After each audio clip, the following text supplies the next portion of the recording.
Ladies and gentlemen, boys and girls, children of all ages, welcome to the Bloviating Zeppelin's Berserk Bobcat Saloon, live and direct from BZ Sierra Nevada Airy in occupied California, doing the job the American media maggots won't, featuring right thinking from a left brain, working without a net and under an assassination order. Here is the Bloviating Zeppelin.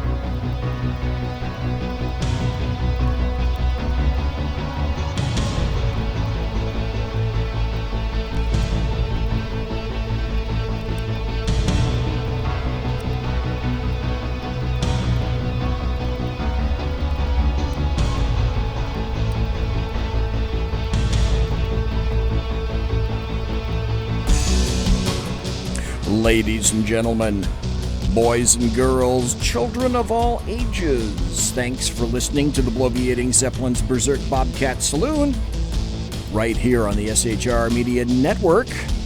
And I gotta say, welcome. You got a belly up to the bar? We've kept your seat. It's great to see you back.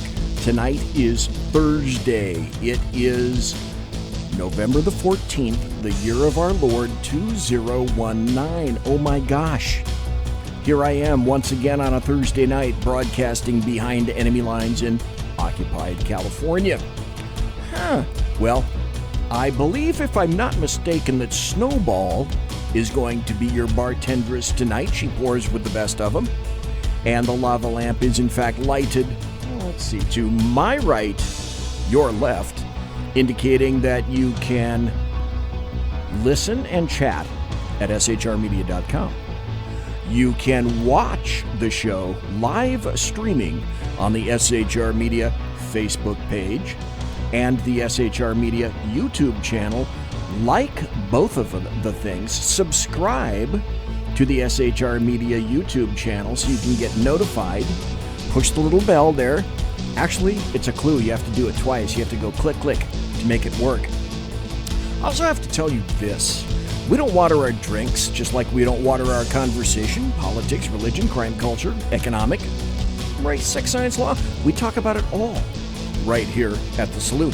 Nothing is sacred, the speech is free, but the booze is not. All that we ask is that you flush the toilet, jiggle the handle, and don't forget to tip your waitress. It's going to be a nice show tonight, I'm pretty sure of it. And as I've indicated, it's like I've said, it's tomorrow's news today. That's courtesy of Jack Alexander, who somehow magically can travel in time. Maybe I should explain how I came about that. But first, some bad news. I could either deliver the good news or I could deliver the bad news. Perhaps I need to deliver the bad news first. I just recently discovered that I have been hacked on Facebook. And if you receive a video, if you happen to be on my address list, and trust me, I was not the only one, this thing went rampant through everybody's address list, but it got to me from someone else. And now I've looked at Facebook and it went through my address book and it sent a little video that says something similar to, hey, I see you're in this video. And then it shows a YouTube symbol. Number one, don't click on that bastard. Number two, quick like a bunny, go back into your settings in Facebook and change your username and or password. I'm not sure about username because you know, if you're under your regular name, somehow you're going to have to figure that out. But definitely, most def, change your password. Well, that's the first bad news thing that occurred today in Facebook. The second is that today, I'm proud to announce, I suppose, that I have been officially screwed with by Facebook. I somehow thought myself inviolate. No. Not going to happen. So Facebook doesn't like me anymore. It thinks somehow that I should be what I'm not, which is a bootlicking, gullible, ass-gobbling leftist. And that ain't going to happen. So what it did is it derated me in terms of page quality and said that, wait a minute, I need a producer. Where is my damn producer? It derated my Facebook page and said that I am a purveyor of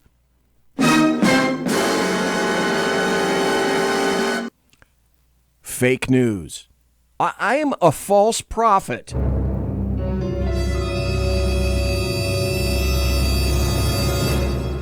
I know. And do you know what most of that stuff has revolved around?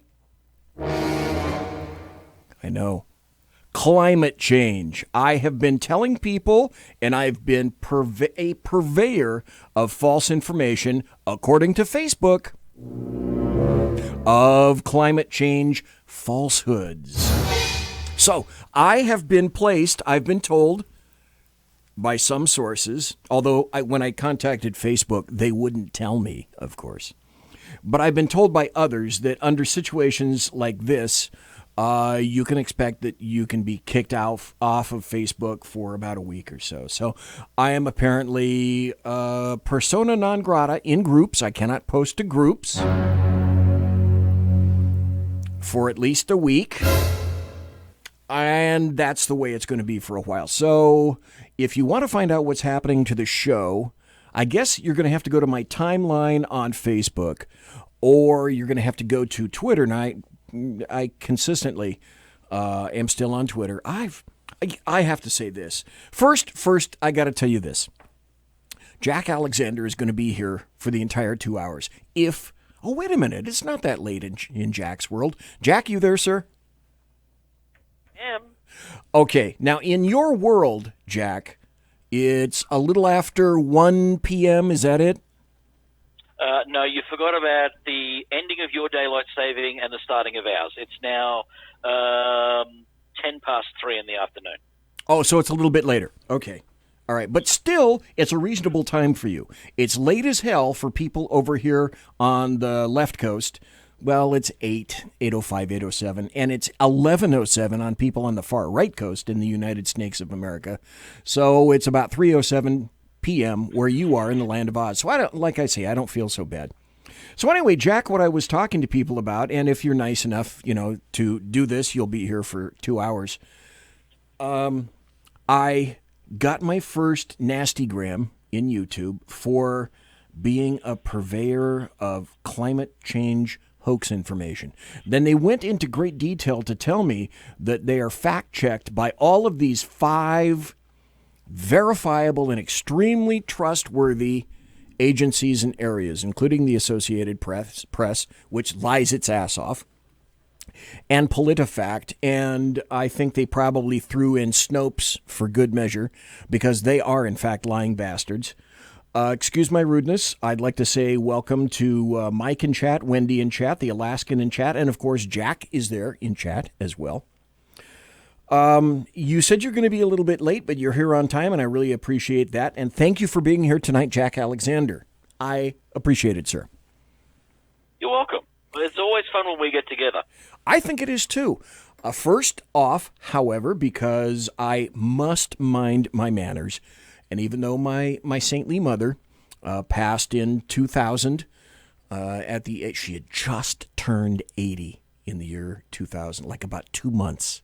And my sainted mother told me, always make sure that you're very nice to people and give them props whenever possible.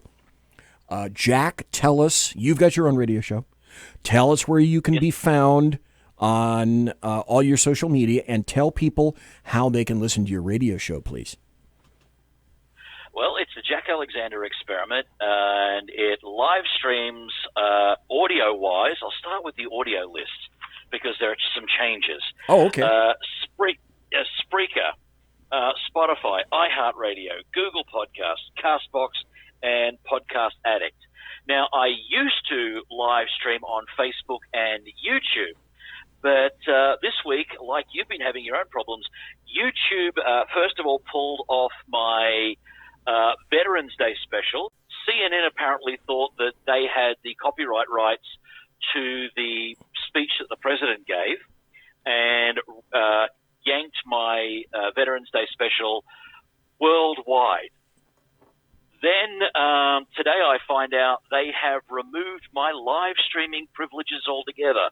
So at the moment I am just live streaming video. Well, from tomorrow I will be live streaming video just in Facebook until I can find some other platform to go to. Okay. So yeah, it's a pain. It is an absolute pain in the ass. My constant war with YouTube is going on. The constant copyright hits, and people saying that that I have to ask their permission to use my voice. Yeah, how damned insane is that? Well, I can tell you, and I think I wrote this to you in Facebook. I said, SHR got its butt handed to it about a year and a half ago or so. One of our other guys who doesn't broadcast here anymore decided that he was going to simulcast the president's State of the Union. That's what it was. It was the State of the Union. And so we learned a very important lesson that at no time anywhere can we get away, at least, with live streaming any broadcast from TV. So we had our Mark I Model 1 butt in our hands, and then we handed it over to YouTube. They killed us for probably 2 months. Probably, I think, at least 2 months before we got our stream back. Do you know if you're ever able to come back on YouTube, or did they tell you essentially that's it? I can't get anyone to tell me anything at this point. Funny how that works. Because I have a sneaky suspicion this has to do with CNN and the thing that that with them claiming that the president's speech was theirs. Now here's the thing: I didn't get the video that I used from CNN. I got that I took that from the White House, from their official stream of the president's address.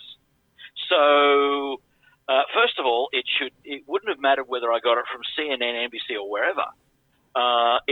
The president's speech is public domain. It is newsworthy, so fair use cops into it. But I didn't even get it from CNN. But it was just long enough for them to kill off the viewership I had of that show and reset the counter. It got put back, and then the day after it gets put back, I'm now not allowed to live stream? But just like me, I couldn't find out if I couldn't, how long. This is how weird things got. I had Lee Newton Howard on my show about 3 or 4 weeks ago. He's a Democrat candidate for president of the United States. I wrote in Facebook, probably some not nice language because I really wasn't pleased at the time, but he sent a message to me saying that essentially something similar had happened to him and he knew that it would take about a week. Facebook wouldn't reply to me. A candidate for president of the United States replied to me, but Facebook wouldn't reply to me. Thanks, Facebook. And so, let's see, I got hacked today. And for anybody that happens to be in my address book, like I said earlier, if you get any kind of a message from me that appears to be a YouTube video, and it'll say something similar to, I saw you in this video, don't open it.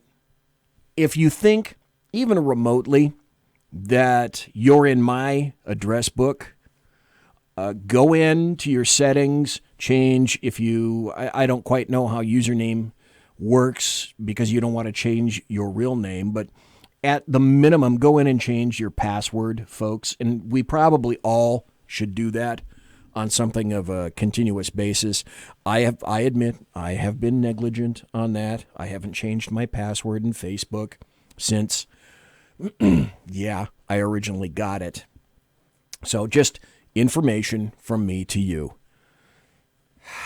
Heavy sigh, but we are going to move. Yeah, it's a little too late. I'd already opened it up when it got sent to me, but when it popped up another screen that wouldn't play, and I clicked on that, and then it opened up another screen that wanted a username and password, I went, yeah, no, yeah, you're not getting that. Not going to happen today. In chat, the Alaskan says George Sinzer from Firefox News Online. I don't know who George is, but apparently a member of Firefox News Online. I have Firefox as a search engine, amongst many. just had CNN pull that on him last night over the Fox News simulcast he did on the impeachment hearings. Wouldn't it, Jack? Wouldn't it be interesting to see if we could somehow, and you never would be able to do this because Facebook would make sure and CNN would make sure that you could never get into the analytics.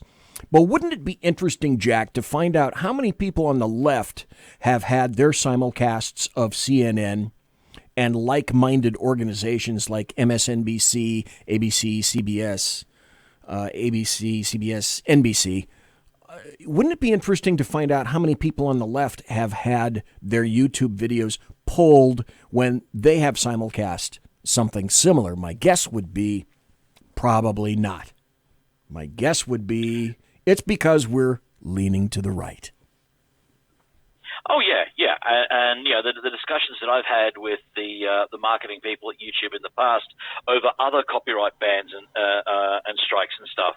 I mean, somebody tried to ban the Commonwealth equivalent of taps. It's known as the last post. When I did a special for Memorial Day. Memorial Day a few months back. Somebody tried to put a copyright strike on that. No, hang on, this is public domain. This is no. The British Commonwealth's equivalent of taps. Oh, okay. Not taps, but somebody tried to put it on. And again, what they were offended that their offence was that we were honouring those that paid the ultimate sacrifice, and it's absolutely crazy. And when that started, that's when they started the claims on people putting copyright claims on me using my voice without their permission. And it's like every other day. Yeah, and I think that may have something to do with why YouTube has removed my live stream privileges, because the constant number of hits that I'm getting and the constant number of appeals that I'm having to lodge. And unfortunately, I don't have Stephen Crowder's half-agent lawyer, Bill Richmond, to go and bat for me. I have a couple of small patrons who completely fund my program. That is the only income I've got. And, so I can't afford to fight a lawyer. I've got to fight this with what means I've got. And, it's just crazy. You win a small battle, a very critical battle over the First Amendment, and then you get the rug pulled out from underneath you.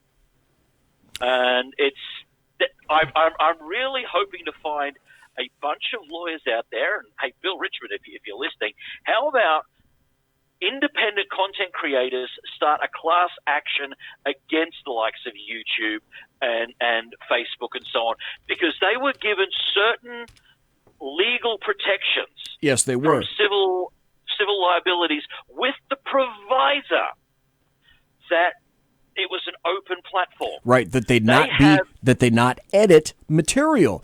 If you edit material, that makes you technically a publisher. I believe these people, because they are editors, are publishers. The if-then equation is, if they are publishers, then they are subject to lawsuits, slander, etc., and censorship, because they're publishers. And they mention publishing in their interactions with their users. Everybody says First Amendment. It's a private company. Well, okay, it's like, at this point in our history, it's like, okay, do without fuel, do without petroleum, don't have anything to do with petroleum, and see how well your life functions. It's now essentially almost like air and water. Alaskan makes a really interesting point in chat, and I wasn't aware of this. Alaskan says the damn thing about the feeds are that all of the videos from the chambers are done by C-SPAN equipment. So somehow, well, I don't know, maybe you do, Jack. Is C-SPAN somehow aligned with CNN in some fashion? To the best of my knowledge, no. And I have never had a strike on material that's had the C-SPAN logo on it. Okay. All right. And the funny thing was that the information that the video that I put out had no branding on it whatsoever. It was just straight raw video from the event, and no watermarks, nothing on it. And CNN says, no, we own that. And not just normally when I get a copyright claim on mine, the copyright claimant then monetizes my video, which I'm not allowed to monetize because I'm a conservative broadcaster. That's another part to this equation. This is the first real punitive action that I've had where they've either yanked a video or actually second video they've yanked, but where they've actually stopped me from live streaming. Normally, it's that they will just come in and they'll say, "Oh, look, these people have made a claim against your video, or it's been auto-claimed, and your video is now being monetized, and the money is being sent to that organization." And when I spoke to YouTube about it, I said, "Hang on a second, you won't allow me to monetize this content, even though everything that I am saying is perfectly within the realms of the law. But because it's conservative, you won't allow me to monetize it, correct?" Yes. So why are you allowing them to monetize my content, even though you believe that my content is defamatory or offensive to someone? Why is it okay for them to monetize the same content you won't allow me to monetize? And it's my content. And there's usually no answer. Well, it's like I've said for years, no one is equal until everyone is equal. And that has to do with every aspect of society now, clearly involving social media as well. We got a phone call. I think it's Mike. I'm not sure. Mike, you there? Yes, I'm here. Yes, I'm here. Okay, what's up, Mike? Other than President you're right Trump on that. There's a fellow that I listen to that has a show that's his name is Pete Santilli, and he's on his 15th or 16th YouTube channel because they've shut him down several times. Okay. And all that stuff, but he's on this whole coup thing and calling it a CIA operation. He said the guy they shut him down because he said the guy's name, Romello, Caramello, or whatever his name is, the so-called whistleblower. And the fact of the matter is the guy's name is already out there. And I agree with this guy. This is what Facebook and Google and stuff are doing. They're electioneering. They're trying to electioneer, by shutting conservatives down. Yes. And here's the other thing that you'll never know. And this is again why I say, Jack, Mike, this is all one big plan. Think about how readily it would be easy. See, 2016 was unique. The social media giants, Facebook and Twitter, kind of understood, I think, about the influence they could have on the election.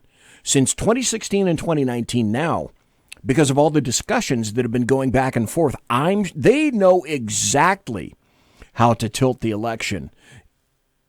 And you can somehow, how would you, for example, Mike, Jack, how would you somehow be able to, in any way possible, discover through Facebook's servers or Twitter's servers or whoever serves them, how would you ever be able to know for sure that you're getting all the appropriate information that you may subpoena? The answer, I believe, is you never will.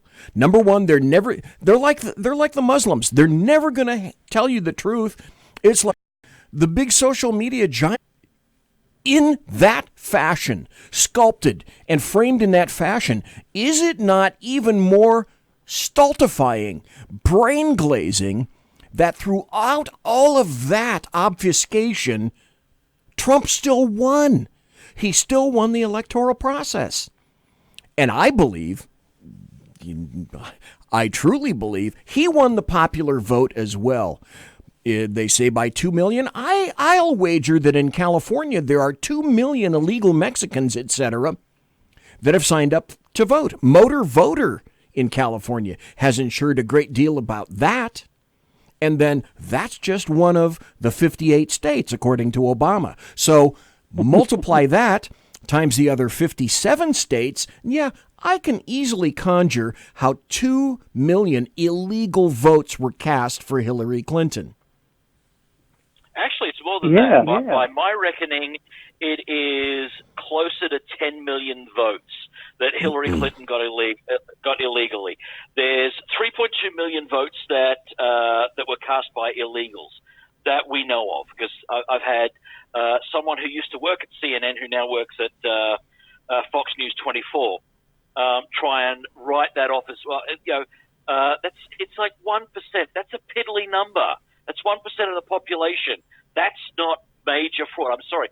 3.2 million. When you put the numbers into perspective, 3.2 million is a massive number. Oh, hell yeah. No matter how you look at it. Mm-hmm. Now, I'm quite sure, if the lottery tonight was $320 million and 100 people won it, you are not going to be upset because you only got 1% of that prize pool.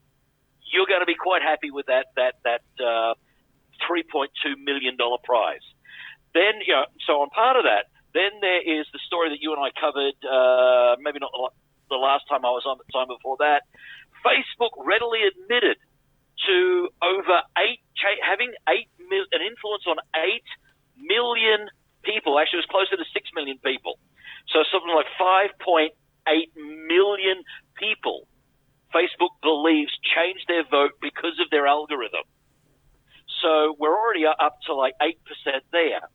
And then what I'm finding out is there is another possible 2 million people in the United States that voted multiple times. All right. Which brings it up roughly around that 10 million mark. Right. Because you've got a lot of states out there and a lot of districts, all of them Democrat, that had more than 100% of the population vote. Not 100% of the eligible voters, but more than 100% of the population of those districts voting. Jack, you're just being picky. What's 100%? What's a little 10% bias, give or take 10% here or there? I mean, really, all you're doing is whining and complaining. The people that are in danger of overturning the election, it isn't Russia, it's Facebook, Twitter, and all the rest of the social media giants, period, end of statement. Plus, we haven't even taken into account, and it still continues today, of the various voting, the electronic voting booths that when entered somehow won't let you click on the Republican, or it'll magically change your vote to Democrat. To this day, we are still having issues with that. So, you mean the machines that are serviced by one of George Soros's companies? No, that wouldn't. No, that. See, there's. No, it doesn't happen that way, does it? No. See that. He's just a nice old man, a nice old rich man with bags who does good things. Yeah. See, now normally, Jack, when you tell the truth, I would do something like this. I would give you a little ting like that. But now, no. When you're spreading lies like that. No, we're not going to take that. They figured out fast because of President Trump on Twitter. They figured out fast these companies that they can have an effect on people because of what President Trump has done on Twitter. Okay, this is a great conversation. I want to hold it over the break. We've got one extra person who's waiting on hold on the phone. What I'd like to do is hold everybody over because we're going to change things up just a little bit. We're going to go into a new topic that I think everybody is going to go gaga over, not Miss Gaga or Lady Gaga or whatever the hell her name is. But I think it's a new and unique unique. It's a unique topic that I think everybody's going to kind of enjoy. One that I've never addressed here. And oh my God, it doesn't even have anything to do with politics. But I did promo it, so if, folks, you're reading the promos, you'll have an idea what is up next. And we're going to get back to politics. You know, it's Thursday night. It's my show. I can do any damn thing I want, so here's the promo. Make sure you come back. Now's a good time to go get popcorn or pee. Conservative media done right. You're listening to the SHR Media Network. For 50 years, I've seen the American people blinded by corrupt politicians, a lapdog media, and deceptive Islam. The one thing the elites fear is one man with a cane. I'm Dave Milner. Join me through Spreaker, iTunes, and SoundCloud, through SHR Media and the Western Free Radio Network, for half a century of experienced perspective on political and social issues, weekly on The Unpleasant Blind Guy. And catch me on Jeff Mitchell's EDL Radio on blogtalkradio.com. There's no surrender, ever. Because truth is not always pleasant. It's your business diva here, Melanie Collette. I am inviting you to a front row seat as I discuss some of the most intriguing details of wealth and finance with today's movers and shakers in the world of business. Listen in and discover financial truths on a global, domestic, and household scale. Uncover topics that will impact your wallet today and in the future. Money Talk with Melanie airs Monday through Friday, 5 p.m. East, 2 p.m. West, right here on SHR Media and High Plains Pundit Talk Radio. You can't afford to miss it. From a public locker inside a dilapidated Long Island rail station comes a show designed to piss off liberals using truth, facts, and ridicule. The Lid Radio Show, featuring the conservative voice from the People's Republic of New York, the Lid himself, Jeff Dunitz. Tune in every Wednesday at 2 p.m. Eastern, 11 a.m. Pacific on the SHR Media Network. Go to shrmedia.com. At Lid Radio, we fight for the truth, justice, and a good kosher T-bone. If you don't listen, Hillary Clinton might sneak into your bedroom in her housecoat late at night and blame you for her election loss. It's the Lid Radio Show with Jeff Dunitz.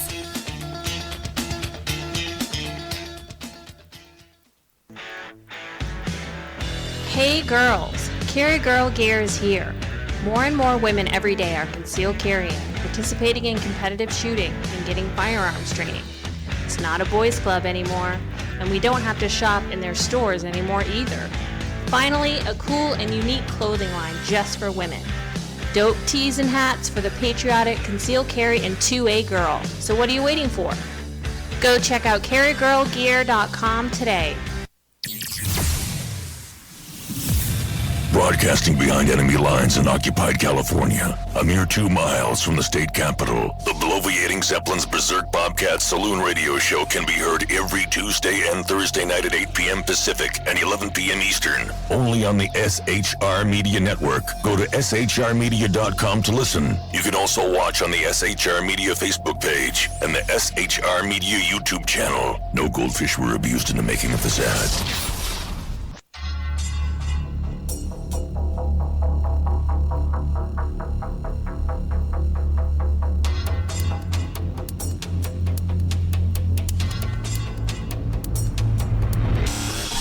New show on the SHR Media Network, Sackheads Against Tyranny.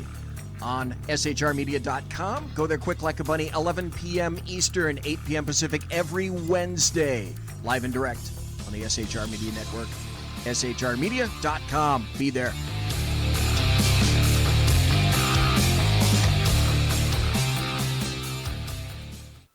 Hey, this is Michael Wright. And I'm Shannon Wright. Join us for The Right Way with Shannon and Mike, Monday through Thursday from 7 to 9 a.m. right here on SHR Media. Why are they joining us? For fun things like sports, politics. Oh, maybe some news and entertainment? And all kinds of other things. Money and recipes and events, all kinds of stuff. Yeah, so join us Monday through Thursday, 7 to 9 a.m. here on shrmedia.com. Conservative media done right. You're listening to the SHR Media Network. Ladies and gentlemen, boys and girls, children of all ages, welcome back to the Bloviating Zeppelin's Berserk Bobcat Saloon radio show, where I've got Jack Alexander on for the entire 2 hours. Tomorrow's news today. Jack has somehow managed to come back from the future because Jack is operating on Friday.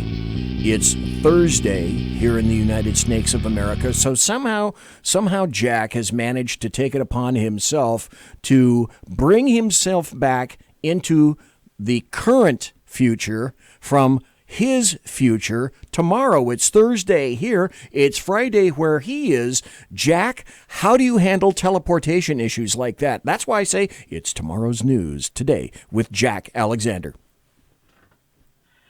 Oh, it's a strain. It is. It takes a lot. It takes a lot of effort, a lot of concentration. It does. And unfortunately, the one law I can't break in doing this, yes, is I'm not allowed to bring any lottery numbers back. Otherwise, I would have done that. Damn it, Jim! It's It's like in the 80s, like buy Microsoft, buy Apple, buy Microsoft, buy Apple. I told my dad numerous times because I was a time traveler. Would my dad listen to me? No way. Mike, you're, let's see. I've got somebody waiting. Let me see if I can go to them right now. And, okay, unknown caller, who are you? And speak or forever hold your codpiece. Well, I will speak. This is Boyd Alaskan. Hey. Excellent. And how are you, sir? Hey, Boyd, have you, Alaskan Boyd, have you ever had your knees cut off by either Facebook or Twitter? Pray tell. No, not yet. Okay, all right. No.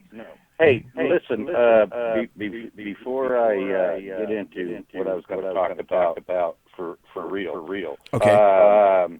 BZ, I was on hold and what during the whole time the mic was on also. So all I was listening to was funky elevator music while I was on hold.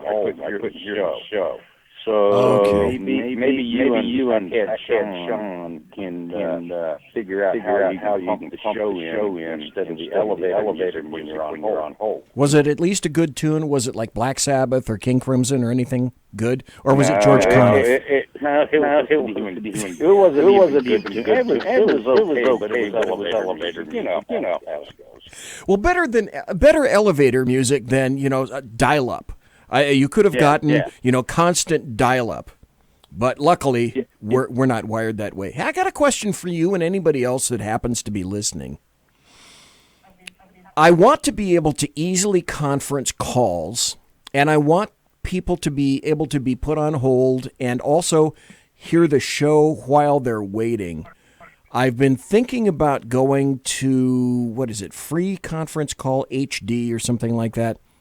If anybody knows about Free Conference Call HD, let me know or send me an email, bz@shrmedia.com. I got to find some kind of a telephone system that is user-friendly, that the fat guy right here is not sufficiently stupid to kill, and doesn't make me ill or stupid or isn't fattening. So, speaking of that, you happen to know Berserk does a show 3 nights a week, I think, 3 times a week. He's a heavy conservative. Yes. You do. Okay. Yes. Okay. You might try and contact him about that. Okay, because I know he uses that, and there's another gentleman whose show I'm on Monday nights, Ken McClinton, on the Exceptional Conservative Network, and I don't know if you've ever listened to Ken. Unfortunately, Ken's got a paywall. But if you do listen to his show and or you're paying for it, I think he's got that system too. One of these days, at least, I brought SHR into the 21st century because you can call into the show now, whereas before the arrival of the fat rotund one, you could not. I just have to try to figure out and finesse the phone call thing. Because I'm looking at 2 phone calls, because Mike is still here, you're still here. There's a way on X-Lite that I'm looking that you can somehow conference these things. And trust me when I tell you, Sean told me and showed me how to do this once, but I'm a techno-Luddite. everybody that listens to the show. What you need to do is have Sean write steps for you, so you can have the note here by your dingy bell. Yes, you're right. You can check on that. Listen. Everybody knows. Or just have Clyde hang on for you, and when you get into this shape, you jump down and say, here. Now look at that. This is what you do. That's very true. Yeah. Okay. Well, Alaskan. So, what has me fired is BS CNN copywriting. Supposedly, CNN doing this. Okay. And I did put a couple comments in chat. Yes, and I read some.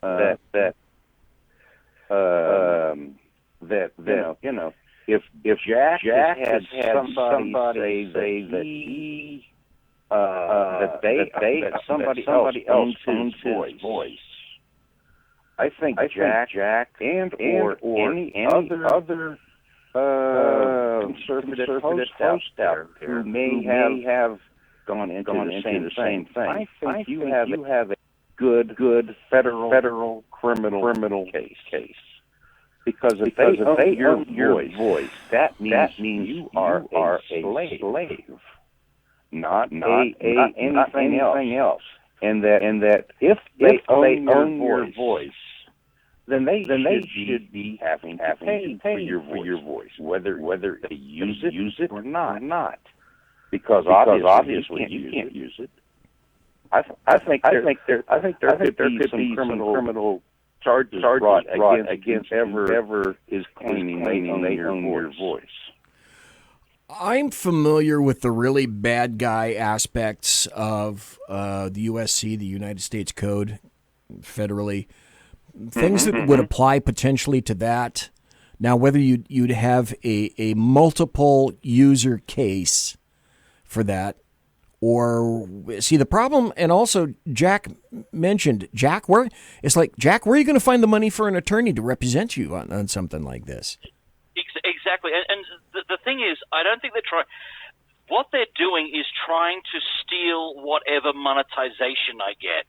You know, with these claims, it's they're claiming the copyright claim. They're not not demanding that the video get pulled down or anything like that. It's they're getting allocated any of the monetization that would have come into it.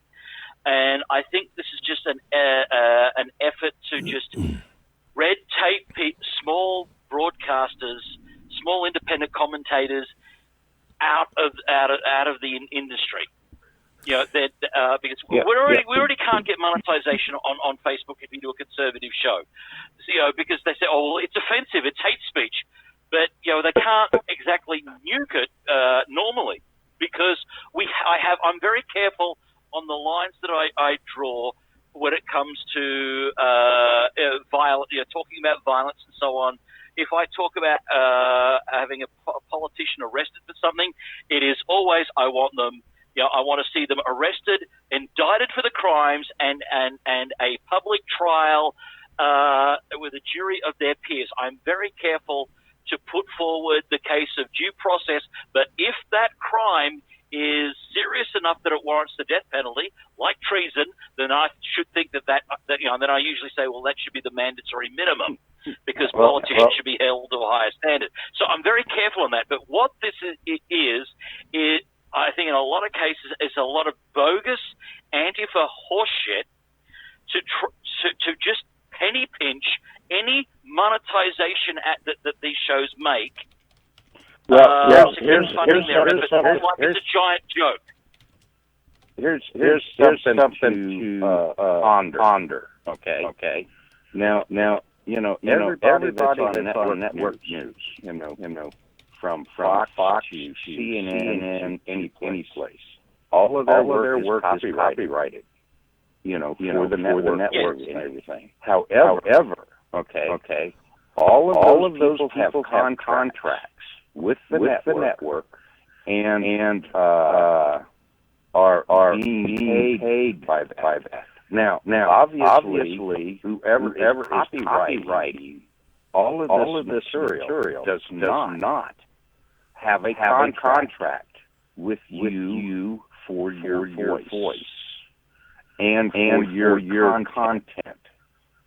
I think they have a contract case there too, because of the fact they may be copywriting your stuff, or trying to copyright your stuff, but they do not have a contract with you to do that. And unless they have a contract to do that, they can't copyright you. I mean, an author of a book. They're not trying to copyright me. They're not trying to copyright me. They're demonetizing you.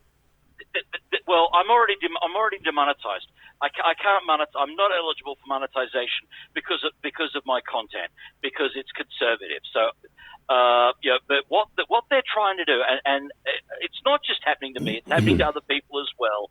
It's a case to try and slip through and just grab the monetization off that. It's essentially petty theft. And yes. One of the big things that on one day I had 23 attempts at this on one show, and every single one of those claims was from a different entity. So even trying to track down who's doing this, I honestly think it is just an effort to red tape the small independent broadcaster out of existence. Let me ask you this, Jack. And I know we have folks like this in the United States. I can't think of anybody. Alaskan, maybe you can think of somebody. I myself cannot. But in the United States, there are people that will take cases like this of conservatives pro bono to attempt to represent them when you're up against the big boys. And again, Boyd, if you can think of somebody, or anybody in chat can think of an attorney that represents people like this in the United States, I know they exist. Does something like that exist in Australia? And or that might be some kind of a venue that you might want to investigate yourself, Jack, because it's theft. It is theft of A, intellectual property, which is yours, and B, you don't mind people, quoting you and things like that. So there's fair usage. But as you indicate, Jack, it's theft. It's removing the monetization, not just not letting you monetize, but of what you have monetized there. It's fraudulent. In California, let's just put it this way.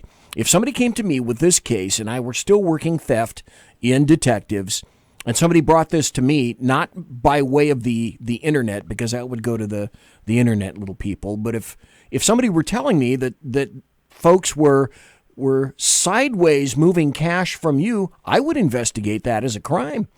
And if the amount went over, well, now it used to be $500 or $400, now it's $950. But if the amount of money was over $950, it's a felony now. Yeah, that's what I was going to pop in there and say you need to find out who these outfits are giving your monetization to.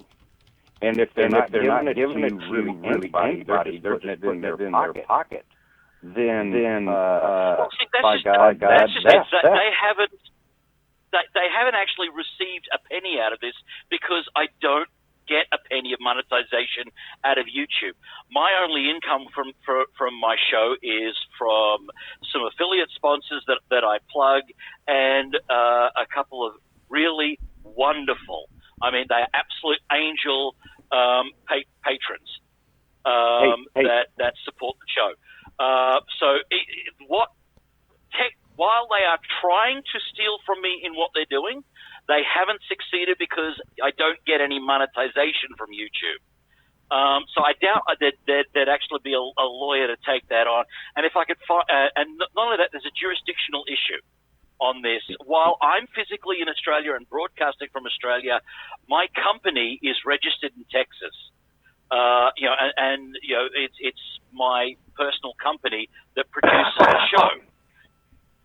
So, it'd have to be lodged in Texas at a rough guess, or at least in the United States somewhere. So that's another issue. But if I could find a pro bono lawyer to take on a landmark case, I'd be suing the United States government for civil rights violations on the way they enforce immigration law when it comes to illegal immigrants getting a fast track to citizenship, and those of us like myself who are trying to do it the correct legal way, continuing to get pushed down the line and just basically bled dry of money. I mean, I've had to put my whole dreams of immigration on hold because I've just been bankrupted by the process. Right. That's a story. That's a story for another day. But let me confirm, Jack. You have or have not actually suffered a fiduciary loss? No, I have not suffered a fiduciary loss with what's going on YouTube. Okay. All right. The only thing that I can think of, and I know we've had considerable, well, I can't even say considerable, overall conservatives have suffered considerably at the hands of YouTube. Facebook comes and goes. Facebook likes you, Facebook hates you. I'm wondering if there are other venues to live stream. For example, I used to be on Periscope, but then I would have to start 3 live streaming. I'd have to start YouTube, Facebook, and Periscope, and then go to Spreaker and start that. That got to be just a pain in the ass. But here's one thing I'm not hearing, unless you guys are. Are you hearing anything about Periscope cutting people off at the knees? I am not. I have a Periscope account. As of right now, speaking with about Censor and Firefox News Online and what happened to him last night. All of his archived show of impeachment was completely wiped out of 3 or 4 of his platforms, except I think Periscope had his feed up, archived. Okay. And the reason I'm asking is because should we consider, some of us, just saying, screw ya, YouTube, migrating over to Periscope and checking to see how that goes for a while? That might be. Another thing just popped into my mind on this monetizing and stuff. You guys might Jack, you might want to try and contact Steven Crowder from Louder, because he was on YouTube. Tried to contact him. Oh, have you? Okay. And see how he's doing, and maybe join the case or be material witness in his case and stuff like that. So I don't know. And I'll have to ponder on the conservative legal offices that may be able to take your case. But who was Simone was just said in chat, on one of your trips to Texas, since your company is located there in Texas, you might file there while you're in Texas. Yeah, and Simone said, yeah, and while you're there, just stay. Yeah, you got to stay to defend yourself in court. That might be a halfway decent reason for that. Boyd, I'm going to go back to Mike here for a second. Thanks. And then, by the way, after the top of the hour, when I change the topics, everybody is welcome to call back in again. And Boyd, you might. I was gonna let you know about Fox News Online because I know that one. Okay. Also, you might want to call back in. It's another show, and it's actually on now, and he's on Mixler, Blog Talk Radio, a few other platforms. So. You know, it almost. And he was the one that had gotten his copyright thing last night from CNN. See, it almost. Boyd, thanks. And if you're interested, when we change the topic at the top of the hour, call back in. Appreciate it. I will. Okay. Thanks, sir. Thanks. Bye. I'm almost wondering if we should just consider staying on audio. That video has gotten to the point where it's just too damn complicated to use. I think before I do that, though, I will give Periscope a reconsideration. And I'm torn between either killing Facebook or killing YouTube. But eventually I think I'm going to kill one and pull up Periscope. I'm not sure which. Mike, you're back. Have you heard about any video providers that are similar to YouTube or Facebook or even Periscope that would be alternatives to YouTube or Facebook? There is this. I mentioned this guy, Pete Santilli earlier. He's on this thing called D-Live. It's a video provider that people can donate. As they're chatting with you, they can donate money. And it's another video provider. All right. Now what's it called again, Mike? D like D-Live. D-L-I-V-E. D-Live. Oh, okay. All right. And so you can pronounce. You can set up an account, and you can have us instead of going to YouTube or Facebook. You go to D-Live. And you can now it's in 1 cent and 1 cent increments, or maybe $1.50, $2, $3 increments, but people can donate to you, and you get 100% of the donation. Whereas I think YouTube takes away like 40% to go to YouTube, and you get everything else, or something to that effect. There's a certain amount that YouTube takes away.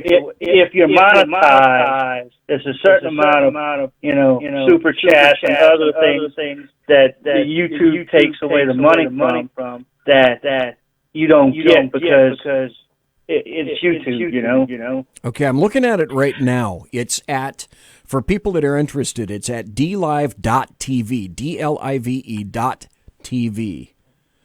Yeah, I won't use it. There's something on there right now, and I'm not going to turn up the volume because who knows what the hell that happened to me if I do that. Jack, you said what? I won't use it. When I was looking at other platforms and so on, I had my eldest son give me a hand, and when we started looking into D-Live, they have some pretty strong connections to the Red Chinese government. So D-Live is a platform that I'm not going to use, like TikTok as a social media platform. I won't use that one either. Okay, I did not know that. Right. So, now in chat, Dave says this guy figured out that YouTube takes away 40% of whatever is made there. And George Genzer is another guy that he found this other place called Vaughn.live.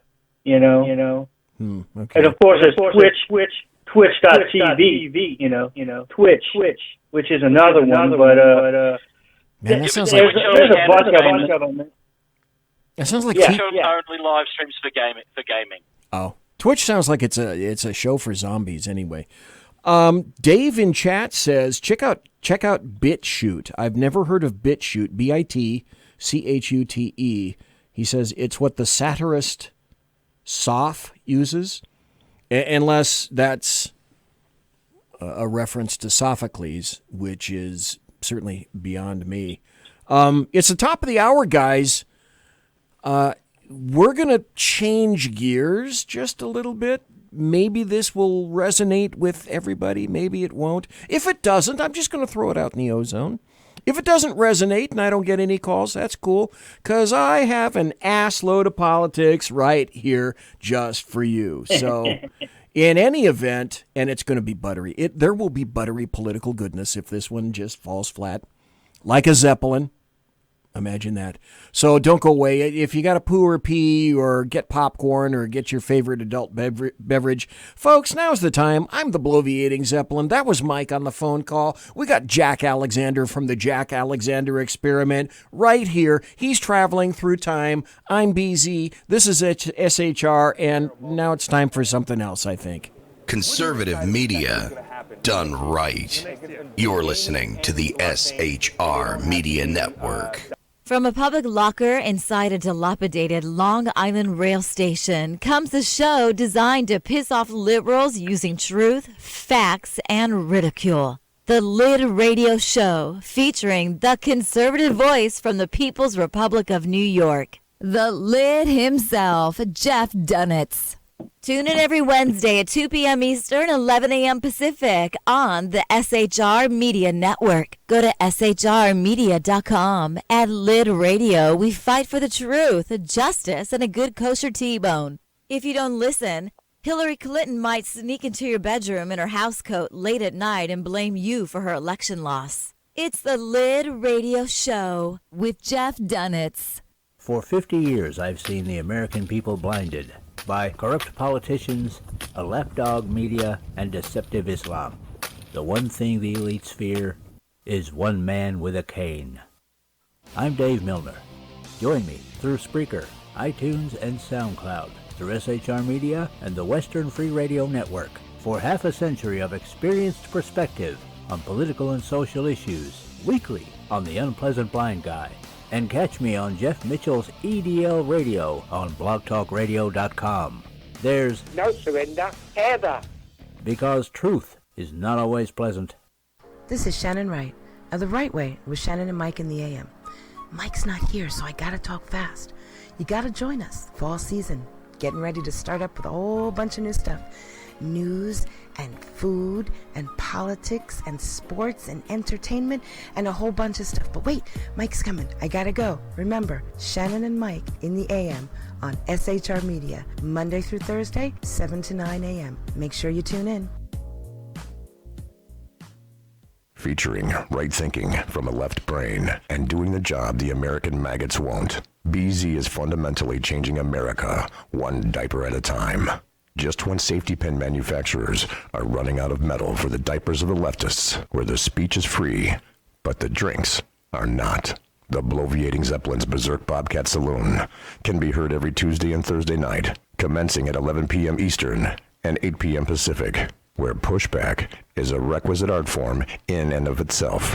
Let your ossicles be truly liberated when you listen to the bloviating Zeppelin's Berserk Bobcat Saloon, only on SHR Media Network. No ferrets were harmed in the making of this ad.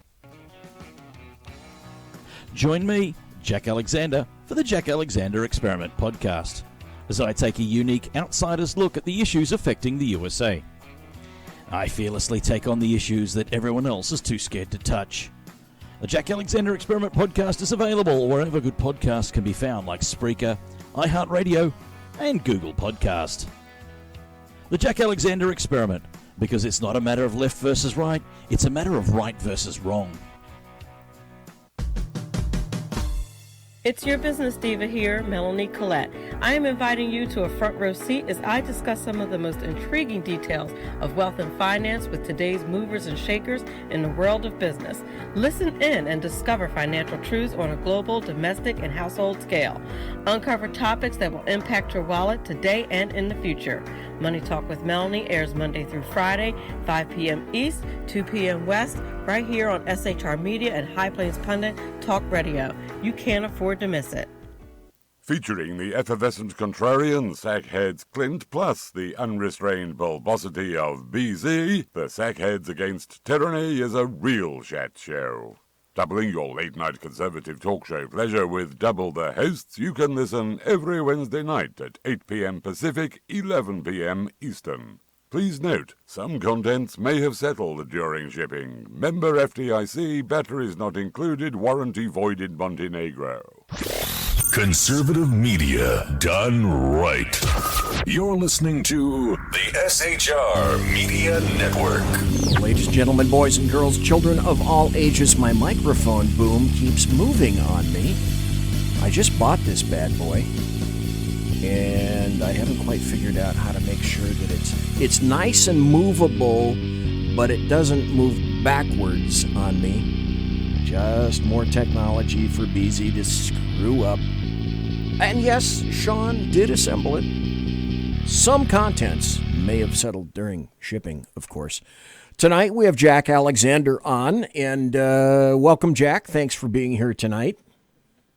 Always a pleasure, and that's why I use a headset. I don't have that problem. Yeah, that's true. Now, it's funny you should mention headsets, and it's also funny that you mentioned radio, Blog Talk Radio? Somebody mentioned Blog Talk Radio. Was that you, or maybe it was Boyd from the previous call? Might have been Boyd. Dan Butcher used to be on here, and Dan broadcasts on Blog Talk Radio. And then something happened. Either Spreaker bought Blog Talk or Blog Talk bought Spreaker, one of the two. And I had a choice when I started the show to go to Blog Talk, and Dan told me from long ago, go to Blog Talk because the phone stuff is so much easier. But then I always used to listen to Blog Talk, and in my opinion, Blog Talk Radio, the audio sucks. And I listen to this thing through headphones, and I listen to all my shows at the end through headphones. And it's like this is one of the greatest broadcasts. There are great highs, great mid-range, good bass on Spreaker. And because I'm sort of an audiophile when my ears work, I decided, okay, well, I'm gonna stay with Spreaker. And again, thanks to everybody in chat. Wendy, Simone, the Alaskan, Real Mike Pasqua, Dave Milner's in here, Dave, Jack Alexander, of course, and one viewer who is masked, but we don't unmask viewers here in the saloon. Now I got a choice, and Jack, you can help me with this.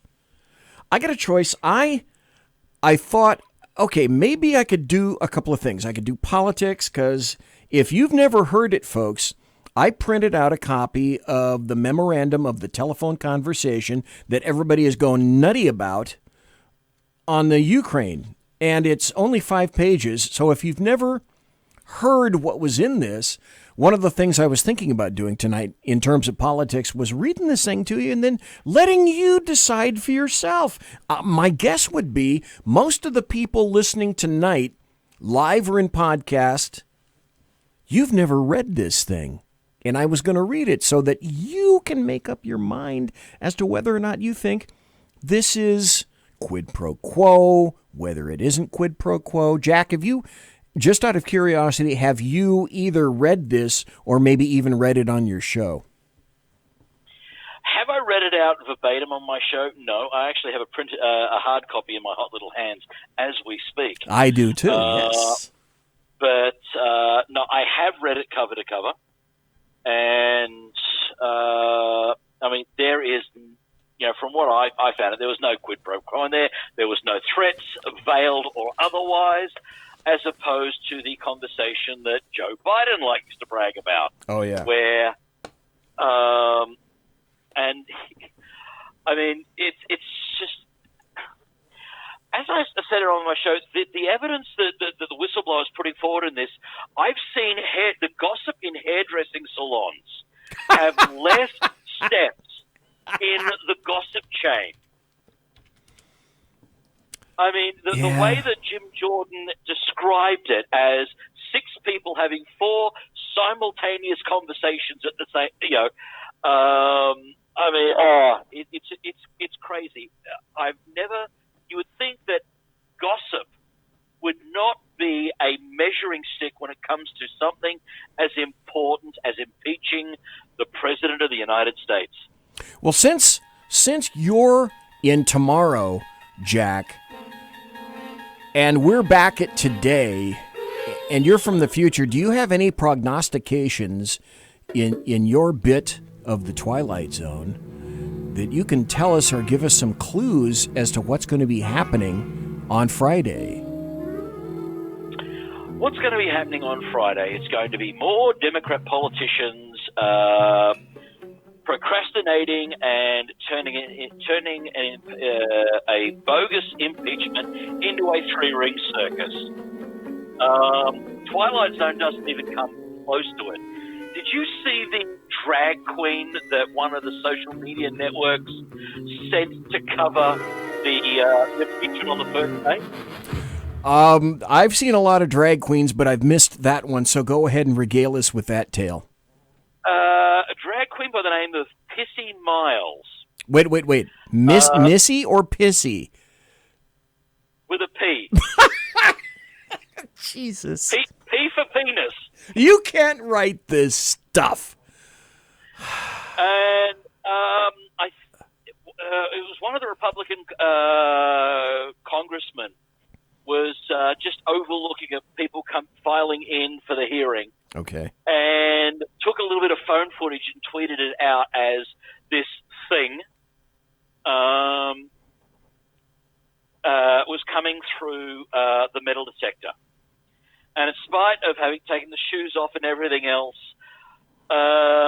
still was setting off the metal detector and had to have the wand and a pat down and everything. Do you remember the artist and actor, the shock actor and artist from the 80s called Divine? Yes, the Fat Unit. Oh, yes, okay. Pissy Miles makes Divine look as beautiful as Melania Trump is today. Oh, my. OMG. Really? Now, are you talking in terms of general weight of voix du poids? Would she challenge unit, whatever? Would the unit challenge BZ for bulbosity? Is that what you're trying to implicate here? Oh, man, you're a Calvin Klein model compared to this thing. That's sad.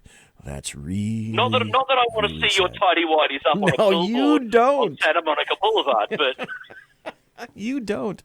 A long time ago in a galaxy far, far away, I don't know why this just entered my brain, I had a picture of me standing on the corner of 711 G Street where the sheriff's department is, and I was holding a sign that all the bums used to hold, and a guy took a picture of me standing on the corner and it says, "We'll investigate crimes for food." I don't know why that came up, but it just happened to come up. Let's do politics for a little bit. I can do this on another day. Let me tell you what I was going to do. Jack, you can tell me. I'll tell you what, folks, let's just throw it over to Jack right now. Let's throw it over to Jack. Jack, you can make the decision, because I'm prepared either way. I got an assload of politics. Buttery political goodness, as you well know. But I was also thinking tonight of talking about, folks, who do you think are the best movie bad guys or villains ever? And I got a big list. And there's also another one that I could add to the list. So, Jack, tonight, it's your decision. I'll go with whatever you think. Shall we talk about movie bad guys for right now, or shall we jump into politics? If we jump into politics, I should warn you, I have some really good audio. So we can do it either way. What would you prefer, Jack? Oh, boy. I mean, normally when you and I get together, we talk politics. So let's talk movie bad guys. Just to throw a wrench into the works. Okay. All right. Let's do that. If we talk movie bad guys, in no particular order, one of the first that came to my mind was Hannibal Lecter. I mean, the dude is classic, absolute classic. It's from the Thomas Harris book, Silence of the Lambs. The movie was made in 1991. And I'll tell you what, if you have watched the movie Silence of the Lambs since, and it's 2019 as compared to 1991, the movie holds up remarkably well. Now, the interesting thing is that if you remember, in the Thomas Harris books, there were two, well, no, not in the books, but in the movies, there were two people that played Hannibal Lecter. The first Hannibal Lecter movie was one that I bet folks don't remember. Does anybody have a guess on that? Mike says Hans Gruber. No, I'll tell you what. If you're talking about a bad guy, a movie bad guy, oh, hell yeah. Hans Gruber would be a great bad guy. Anthony Hopkins played it in the first movie. Are you sure? Silence of the Lambs. Right. Unless there was a movie made long, before that on it, and this the Anthony Hopkins one was a remake. Okay, which is not surprising considering there's nothing original in Hollywood anymore. Okay, it's not necessarily a remake. It's a take. It's a different viewpoint of the same book. You're going to have to go out, folks, quick like a bunny, and do this comparison. There's a 1986 movie that came out. Now, do you guys remember CSI? And the dude that was the head of CSI was William Peterson. And yes, is an actor named William Peterson. And he was in one of my all-time favorite Gerald Petovich novels, To Live and Die in L.A. He's the Treasury agent in To Live and Die in L.A. Now, Manhunter is a Michael Mann movie, who also did Miami Vice. And he's big into colors and pastels and whatnot. Manhunter, go find this film. Manhunter is a 1986 movie taken from that novel Red Dragon by Thomas Harris. William Peterson plays the part of the dude Will Graham. The bad guy in this is a great bad guy, and he's in my list.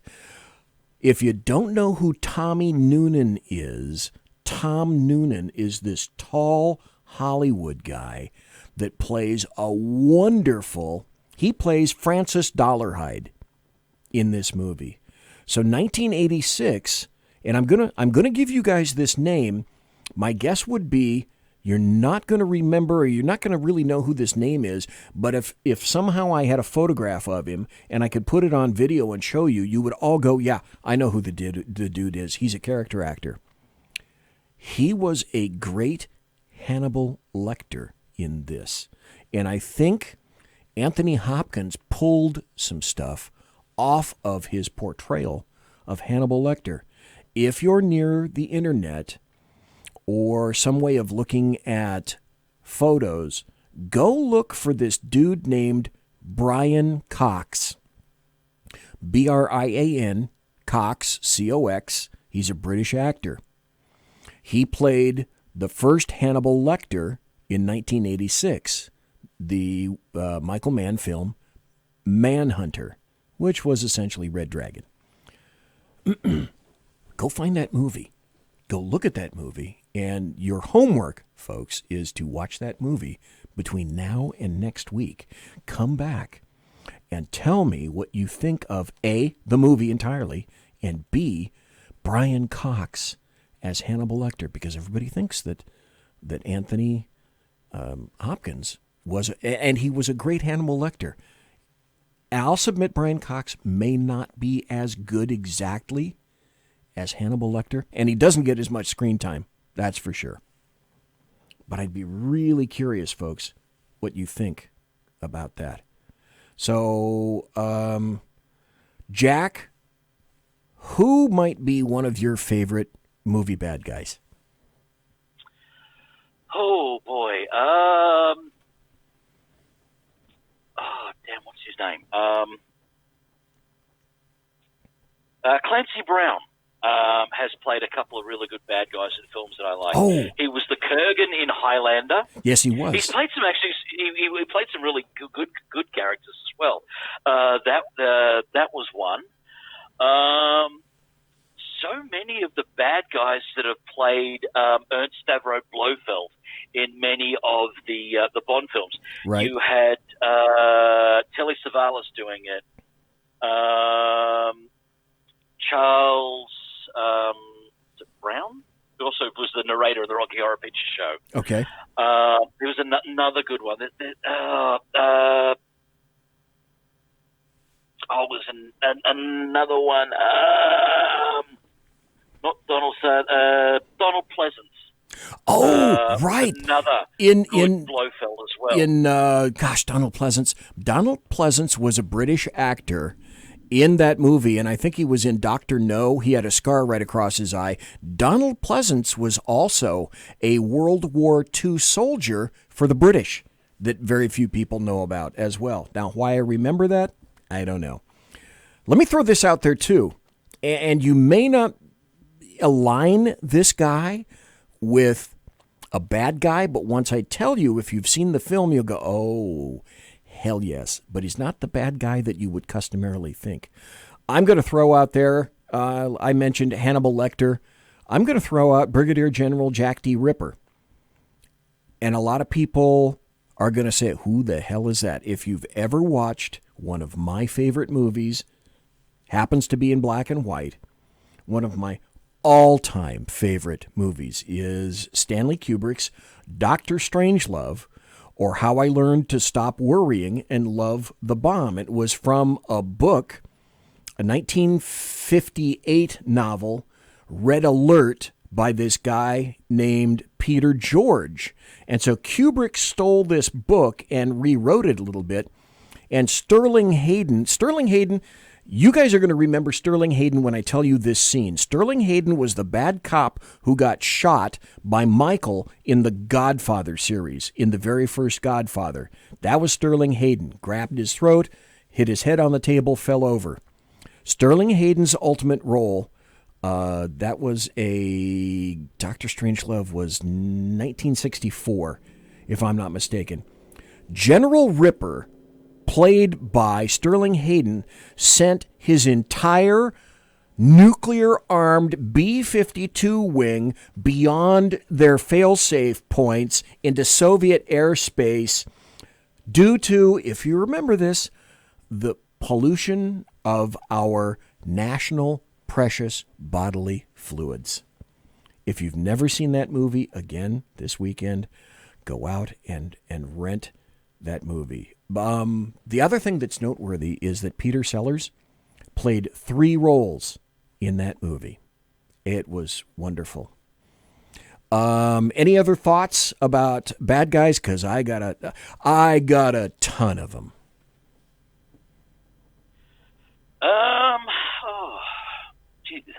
I don't know. I'm trying to think of something new, but there hasn't been a really good movie worth watching. I mean, if you want a nice, ominous voice when it comes to a bad guy, any bad guys voiced by James Earl Jones, like Darth Vader and so on, come to mind. Oh, yeah. That's always a really an ominous voice that comes into it. Dave says in chat, Keenan Wynn. Keenan Wynn wasn't a bad guy, but yes, he was in Dr. Strangelove. And Keenan Wynn's line, do you remember, folks, from Keenan Wynn's line from Dr. Strangelove is, "You're going to have to answer to the Coca-Cola Company." If you haven't seen the movie, you won't get it. Hey, Mike, what do you have to say? Not too much. You're right. But look. I'm a big comic book movie guy, but hey, I said earlier about what's his name's portrayal of the Joker. Heath Ledger did a very fine job portraying the Joker. As did the 3 guys that have portrayed the Joker, Heath Ledger, Jack Nicholson, and of course Cesar Romero. Did a very good job in their times of portraying that character. You know how just maniacal and evil he is, and of course, from Superman the movie, Lex Luthor, right. Gene Hackman, right, or General Zod. General Zod was pretty bad.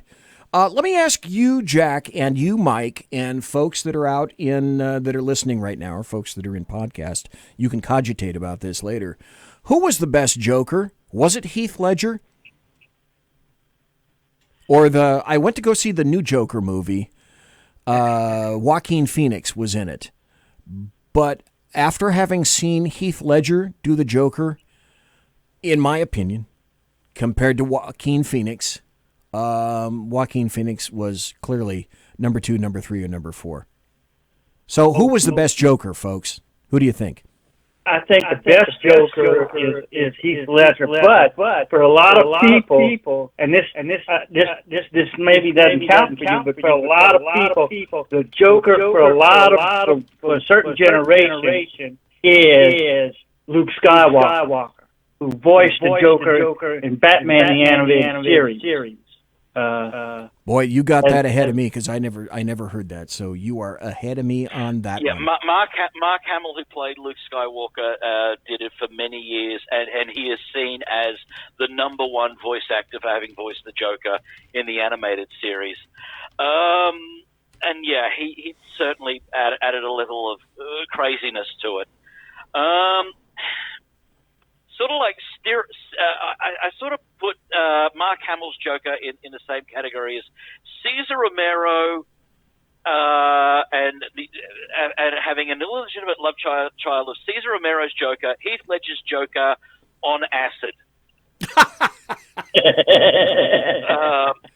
And there is Mark Hamill's Joker. Another really bad guy, and I think some of the best bad guys out there are actually British, because we keep pointing to a lot of these British guys out there.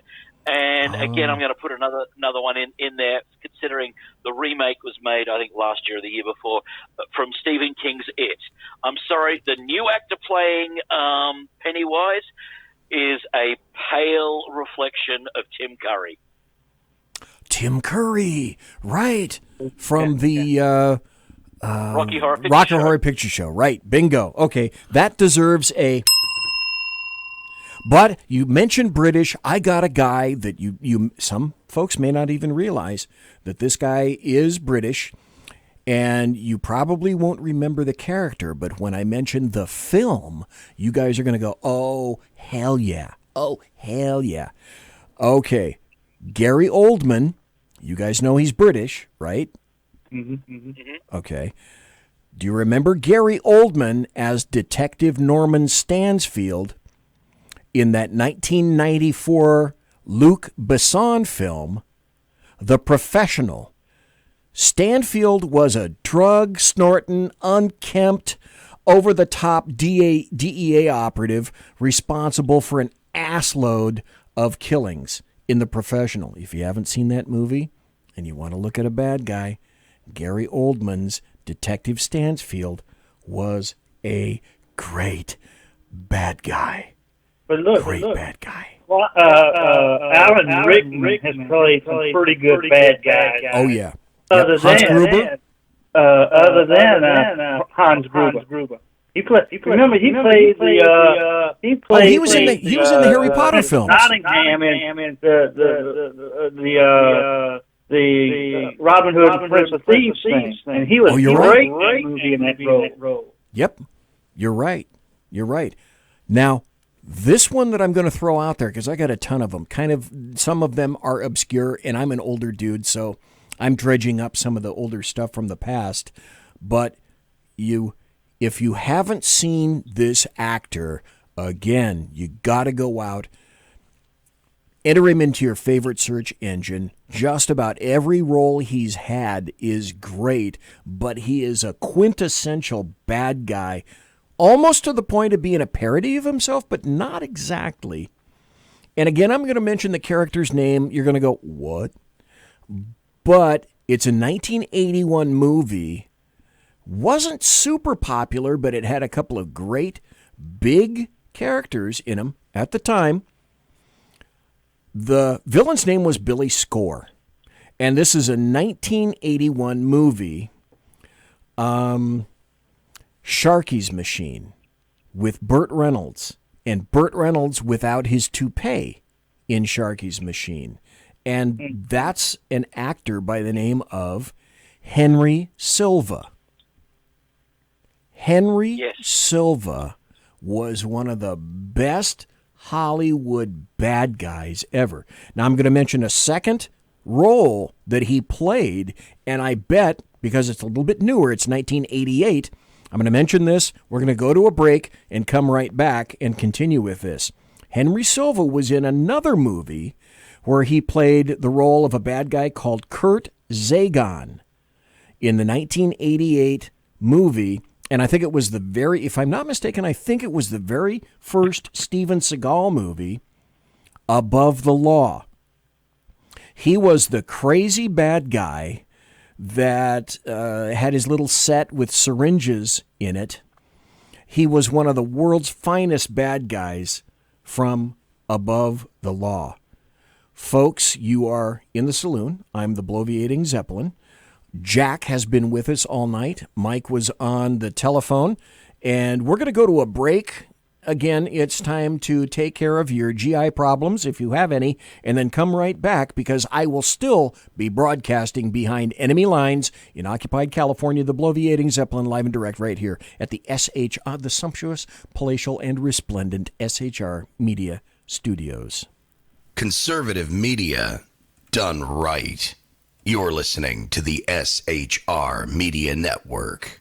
From a public locker inside a dilapidated Long Island rail station comes a show designed to piss off liberals using truth, facts, and ridicule. The Lid Radio Show, featuring the conservative voice from the People's Republic of New York, the Lid himself, Jeff Dunitz.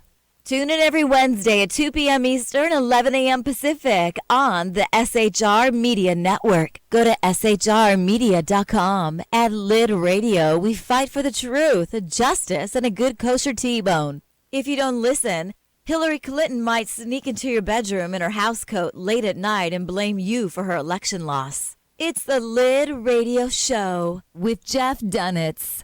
For 50 years, I've seen the American people blinded by corrupt politicians, a lapdog media, and deceptive Islam.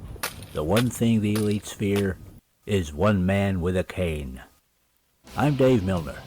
Join me through Spreaker, iTunes, and SoundCloud, through SHR Media and the Western Free Radio Network, for half a century of experienced perspective on political and social issues, weekly on The Unpleasant Blind Guy.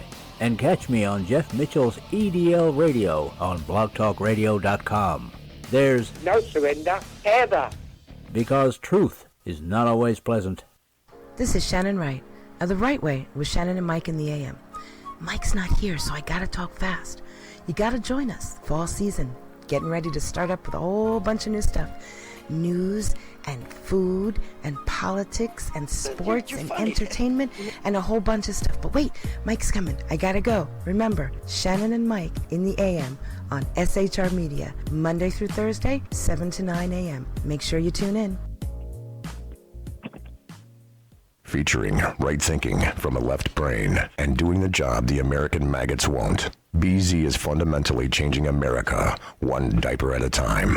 Just when safety pin manufacturers are running out of metal for the diapers of the leftists, where the speech is free, but the drinks are not. The Bloviating Zeppelin's Berserk Bobcat Saloon can be heard every Tuesday and Thursday night, commencing at 11 p.m. Eastern and 8 p.m. Pacific, where pushback is a requisite art form in and of itself. Let your ossicles be truly liberated when you listen to the Bloviating Zeppelin's Berserk Bobcat Saloon, only on SHR Media Network. No ferrets were harmed in the making of this ad.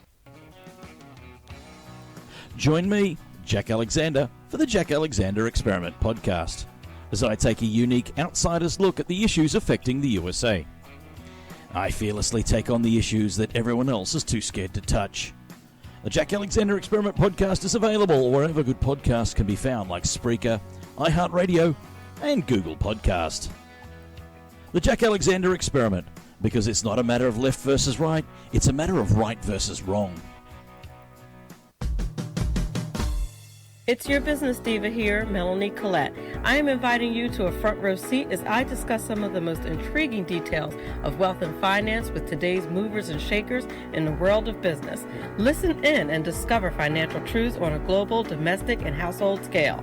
Uncover topics that will impact your wallet today and in the future.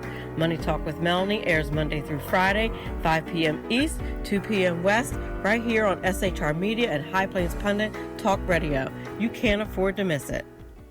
Featuring the effervescent contrarian sackheads Clint plus the unrestrained bulbosity of BZ, the Sackheads Against Tyranny is a real chat show. Doubling your late-night conservative talk show pleasure with double the hosts, you can listen every Wednesday night at 8 p.m. Pacific, 11 p.m. Eastern. Please note, some contents may have settled during shipping. Member FDIC, batteries not included, warranty void in Montenegro. Conservative media done right. You're listening to the SHR Media Network. Holy Mother of God, it's the final 25. That's the final 25 minutes of the show tonight. Almost 2 hours have gone by. Bing, bada bing, bada boom. Quick like a bunny. And my thanks ever so kindly to Jack Alexander for being here tonight for the full 2 hours when the movie. Jesus. Okay, I am gonna play a movie. Folks, who's this? Okay, do you remember this scene? What's really funny is the fucking bank job away in Sea Caucus. I'm in the middle of the fucking weeds, laying down. He comes over, he said, "What are you doing?" I said, "I'm resting." "Here, you're resting?" "Got a fucking beach in the park." I said, "I'm resting." "I know I'm resting. They pull me in, they start giving me all kinds of questions, this and that. He says, so what are you gonna tell us, tough guy?" I said, "My usual, zero, nothing." "I tell you, you fuck." He says, "No, you're gonna tell me something today, tough guy." I said, "All right, I'll tell you something. Go fuck your mother." Bing, pow, boom, bing. You saw the paper, Anthony, my head was up like this. So now I'm coming around, I start to come out of it. Who do I see in front of me? This big prick again. He says, "What do you want to tell me now, tough guy?" I said, "Bing, what are you doing here? I thought I'd tell you to go fuck your mother." I thought he was going to shit. Pow, bing, pow. But it gets worse. I wish I was big just once. The big cops. Really funny. Really funny. What do you mean I'm funny? It's funny, it's a good story. It's funny. You're a funny guy. What do you mean? You mean the way I talk? What? It's just, you're just funny. It's funny, the way you tell the story and everything. Funny how? I mean, what's funny about it? Tommy, no, you got it all wrong. Oh, Anthony. He's a big boy. He knows what he said. What'd you say? You're right. Funny how? What? Just, you're funny. You mean, let me understand this, because maybe it's How do me a you little talk fucked your up, maybe. way But I'm out of funny how? I dealing mean, funny with like a I'm a clown, I amuse you? psychopath like this? I make you laugh? I'm here to fucking amuse you? What do you mean funny? Funny how? How am I funny? Just, how you tell a story. No, I don't know. You said it. How do I know? You said I'm funny. How the fuck am I funny? What the fuck is so funny about me? Tell me. Tell me what's funny. Good luck. Get the fuck out of here to Tommy. You motherfucker. I almost had him. You stuttering prick here. Frankie, was he shaking? And that was Tommy DeVito. That was the character Tommy DeVito in Goodfellas. That's a 1990 film. That's Joe Pesci. So we talked about Goodfellas. We talked about Billy Score. Here's one that's going to date to 1965. In the meantime, Mike, do you have another bad guy or another villain that you'd like to throw out there? I got another. Staying with the Die Hard series and movies. Okay. Jeremy Irons played the brother of Alan Rickman's character, Franz Gruber, named Simon Gruber. He did a bang-up job in that role. So yeah, I'm looking at a list of different guys. Christopher McDonald and Jeremy Irons and Julian Sands and Vernon Wells and Stephen Burkhoff and Daniel Craig and Christopher Plummer. All these guys that played villains and played them well. And look, that's not the funniest clip from Now, let's flip the script on you. He played a good guy. Pesci played a good guy in one of the Lethal Weapon series, and he was one of the funniest clips I've ever heard about how they fuck you with the cell phone. That was a hilarious clip. Jack, You know. got any villains that you fought of, Senor? Because I still got a ton. I've got three here that I just quickly looked up, and I'm going Okay. to start with another big name, John Hurt. Oh, John Hurt. He has played so many really good guys and really good bad guys as well. And it was a toss-up with throwing him into this list or William Dafoe was another one. Oh, Willem Willem Dafoe. between those two. Oh yeah, Willem Dafoe. I think the quintessential Willem Dafoe bad guy is 86's. Peter Bogdanovich directed this, To Live and Die in L.A. with William Peterson. And if you haven't watched that, again, I mentioned it's from a Gerald Petovich book. I met Gerald Petovich back when he was still working in San Francisco. Great guy. Tried to get him on the show. Really wasn't that interested.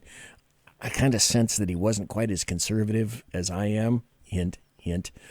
But yeah, Willem Dafoe would be a great bad guy. That's very, very true. Let me throw the other two names I've got on this list have a connection with the Southern Hemisphere. Okay. Hugo Weaving, his character of Agent Smith in The Matrix. Oh, series yes, was really good. Yes. And another one from the Southern Hemisphere, New Zealand-born actor. Make sure Sam Neill.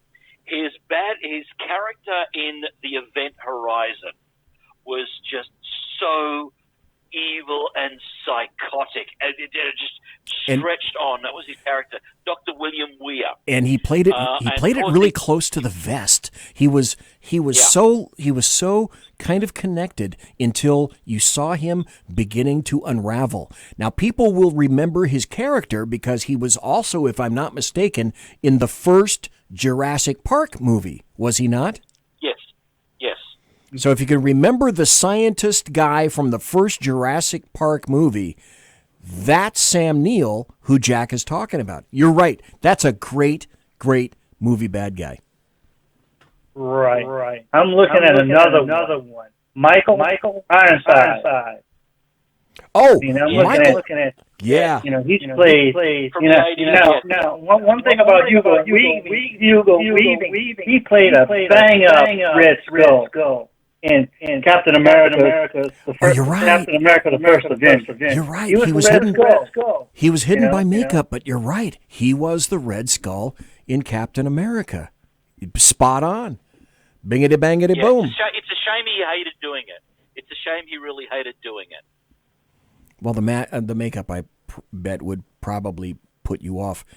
Here's another guy from 1965. One of my favorite movies at the time. It still holds today. Kind of a musical, but still really tongue-in-cheek. This actor played two people in the 1965 film Cat Ballou. And he won an Oscar for playing the bad guy named Tim Strawn. Tim Strawn in Cat Ballou was the guy that got his nose chewed off, and he wore a silver nose piece, a silver piece of metal over his nose to hide that. He played, he was Kid Shalene in Cat Ballou, and he played the bad guy, Tim Strawn. Now, this guy, when I tell you this, you guys are all going to go, oh, yeah, Lee Marvin. Lee Marvin was a great actor. Some things you might not know about Lee Marvin. He was in World War II. Another thing you might not know about Lee Marvin is that he was a direct descendant of Thomas Jefferson, and he was twice a descendant of male line relatives of George Washington.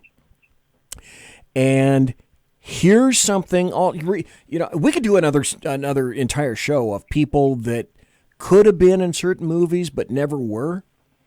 Lee Marvin was, if you may not remember, he was Steven Spielberg's first choice for the character of Quint in Jaws. Think about that. Now, I think Robert Ryan was in that, or not Robert Ryan. I can't think of his last name. His first name is Robert. He was, can you imagine what Lee Marvin would have done with the role of Quint in the movie Jaws? Oh my God, it was absolutely fabulous. Then there's another movie bad guy. I know that everybody's going to remember this because the movie is a little bit more recent. It was Quentin Tarantino's first big movie, Reservoir Dogs, 1992. The actor was Michael Madsen. Do you remember Mr. Blonde from this? Yes. And then here's another movie bad guy, except it was a bad girl. And you may not remember this. I'm really dating myself. But Robert Shaw, thank you, from Alaskan. Yep, Robert Shaw. Bingo. That was the guy's name. Robert Shaw was also in Battle of the Bulge as well. There's a female bad guy S from a 1971 movie that Clint Eastwood was in, Play Misty for Me. And the chick's name was Jessica Walter, but her movie, she was a psycho who was after Clint Eastwood. Clint Eastwood was a radio guy on late at night. Maybe I better watch my step before I leave the studio tonight. But the name of her character was Evelyn, and it was kind of like 1987's Fatal Attraction. God, who was the actress that was in that? Glenn Close. Glenn Close was in that. And, God, who's another bad guy? Anybody remember Vinnie Jones? Yes. Okay. Anybody remember the movie Snatch? Haven't seen it. I've heard of it. Okay. It was 2001, and Vinnie Jones plays a bad guy almost all the time, but he played Bullet Tooth Tony. Here's another bad guy. This is from the 70s, because they're all I can remember. I remember going to see this movie with my brother and my dad. This was 1976. And the guy's name was, his character was named Dr. Christian Zell. And he was played by Sir Laurence Olivier with the great tooth scene. And is it safe? If you haven't seen the 1976 movie Marathon Man with Dustin Hoffman, it is fabulous, especially the scene where back and forth Dustin Hoffman, and he's trying to figure out the number or the password. Is it safe? Great scene. I think somebody mentioned this already. A guy that has a history, that had a history before he passed on, of playing bad guys, Jack Palance. Oh, God! Okay. Yes, I was about to mention Jack Palance. That deserves how could I have forgotten Jack Palance? I mean, look. I'm looking. I'm not going to go all the way back, but I'm looking at Tango and Cash. I'm looking at in 1989. I'm looking at Batman in 1989. I'm looking at. He played Curly, who was sort of a Curly was sort of a great character. Played both sides. Cops and Robertson, City Slickers, Incredible Adventures of Marco Polo, Treasure Island. I mean, just a bunch of different things that he played. That he played bad guys. He's been playing bad guys since like 1950. Do you guys remember the scene at the Academy Awards? I was watching it live when this happened. He got Best Supporting Actor for playing Curly in that movie. after he got his award, do you guys remember he got down on the floor of the Academy Awards, and at the age of like 70, whatever the hell he was at the time, he pumped out a series of push-ups live right there. The dude was a stud. Oh my God. In front of everybody at the Academy Awards. Go back and watch Batman 1989. When he gets out of, when he is coming out of the shower, whatever he was taking, and he was basically in his underwear. You know, he was built for the guy that age. You know, in 1989. Oh yeah, 1989. He was. Oh my gosh, an amazing person. I got one last person that I want to acknowledge, because when I saw this scene in the movie, I don't cringe a lot in films, but when I saw Annie Wilkes interact with Paul Sheldon, this may not yet ring your bells, but it was the movie Misery with Kathy Bates.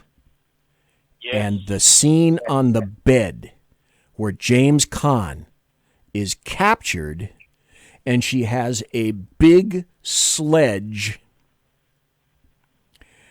and slams his ankles or his feet. Oh, I cringed. Oh, my God, I cringed. I was going to mention Kathy Bates as the ultimate psychotic bitch, not named Hillary Rodham Clinton. I think we have missed two of the biggest names on this list. Hit us. One of them is a real classic of Hollywood, Edward G. Robinson. Oh, and, yeah. And the other one, I think, is the ultimate male psychopath, Marlon Brando. Yes. When I think of Streetcar Named Desire and the character he played in Colonel Kurtz? Now. Colonel Kurtz. Yeah. Yep. And do you guys remember the line from Martin Sheen where he was talking about Colonel Kurtz? And it was I'm paraphrasing now, but he really underplayed as he was attempting to typify Marlon Brando as Colonel Kurtz. He was saying as narrator, I remember him distinctly. He said about Colonel Kurtz, he said his methods were unsound. Unsound? Do you think?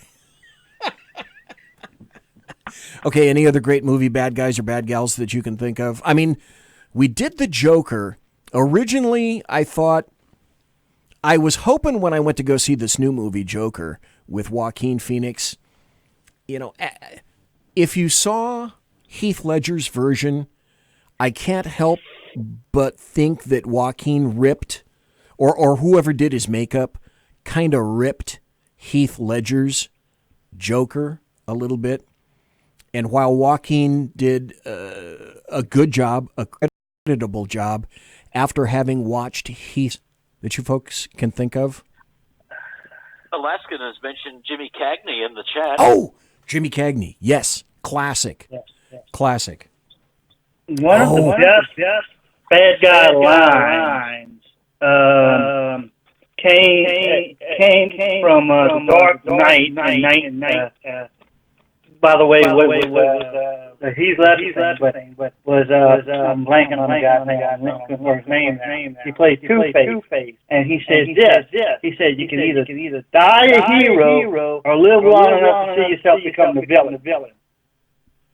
That was blanking on his name now. Blanking on his name.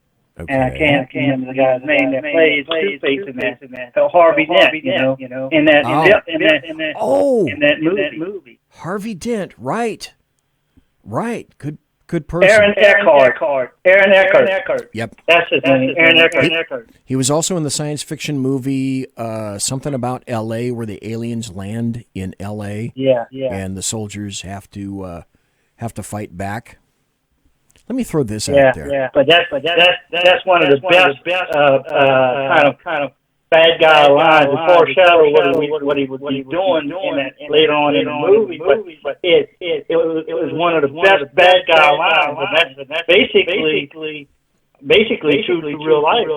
You can either die a hero or live long enough to see yourself become the villain. Much like the Democrats are doing, you know. They're living long enough to see themselves become the villain. Let me throw out this final guy, unless you guys have somebody else. And let's see, what do we have? I got here? one. We got about 5 more minutes. Jack, go ahead. What do you got? Anthony Perkins, Psycho. Oh, God. How did we forget that? How did we forget Anthony Perkins? Oh, God. Oh, yeah, that is so obvious. That is ripped from the slinking, stuttering pages of Captain Obvious. Oh, my God, yes. Now, when I tell you this next actor, you're going to go, oh, he was great, if for no other reason than the dude's voice. He may have played a bad guy in more movies than this, but I specifically remember him in the 1979 movie, which happened to also to be John Wayne's last movie before he died of cancer in 1979. And you could see that John Wayne was not doing all that well. He was kind of entering cachexia from the initial stages of cancer that he was suffering at the time. But The Shootist was about John J.B. Brooks. And J.B. Brooks was going to go out with a bang, and he invited all of his adversaries in this massive gunfight towards the end of the movie. And Ron Howard played this young kid in the movie.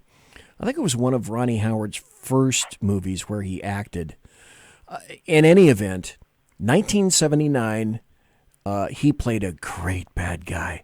And he also was in a TV series all by himself, Richard Boone. Yep. I just loved the hell out of Richard Boone's character in The Shootist.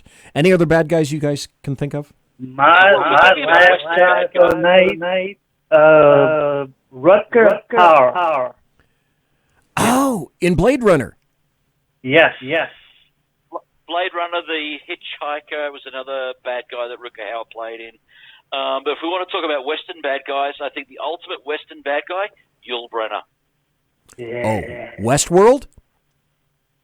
Westworld. He played a lot of bad guys in Westerns. He played a lot of good Oh, guys he was. in Westerns. Wait.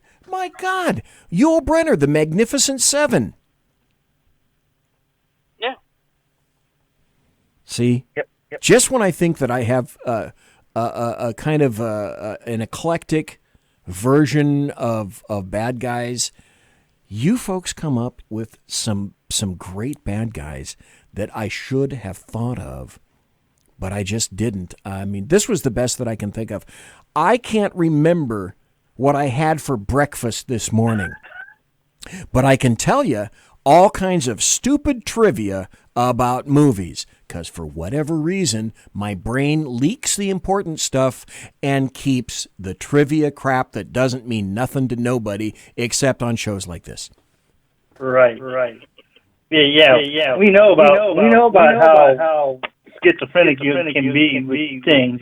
You know this type of crap, but Sean can tell you how to pass more than two phone calls. Okay, Mike, that was enough of Mike. Okay, thanks for calling in, Mike. Really appreciate it.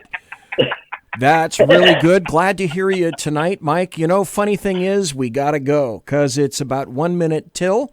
And so, Mike, thanks for calling. Alaskan, thanks for calling. Jack, thanks for being here tonight. And Jack, always a pleasure, man. Tell us, please, where we can find your show, how we can get to your show, and when it's on, and where it can be found. Okay, first of all, go to my website, www.jackalexanderexperiment.com. I'm live streaming in video on Facebook from 7 p.m. Eastern, 6 Central in the Jack Alexander Experiment page, or you can get the audio version live streamed or the podcast at Spreaker, Spotify, iHeartRadio, Google Podcasts, Castbox, and Podcast Addict. Perfect. There you go. Perfect. Thank you for being on the show. One day, hopefully before the year 2025 by Zager and Evans. And that dates too. In the year 2525. Okay, probably never heard that either. One of these days, I hope to be on the Jack Alexander Show. Not saying it's going to happen, but just thinking that hopefully a Christmas wish would be someday I will know that I have made it when I am on the Jack Alexander Experiment.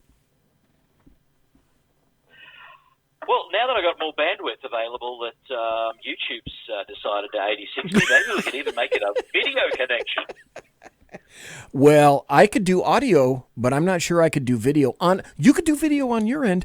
I'm not guaranteed that I know how to do video on my end. Remember who I am, please. Yeah. It's okay, we'll talk about it later. All right, we will. Jack, thank you ever so kindly for being on tonight. Always a pleasure, man. Because I absolutely have to end up and say something like, Monsieur has unlocked!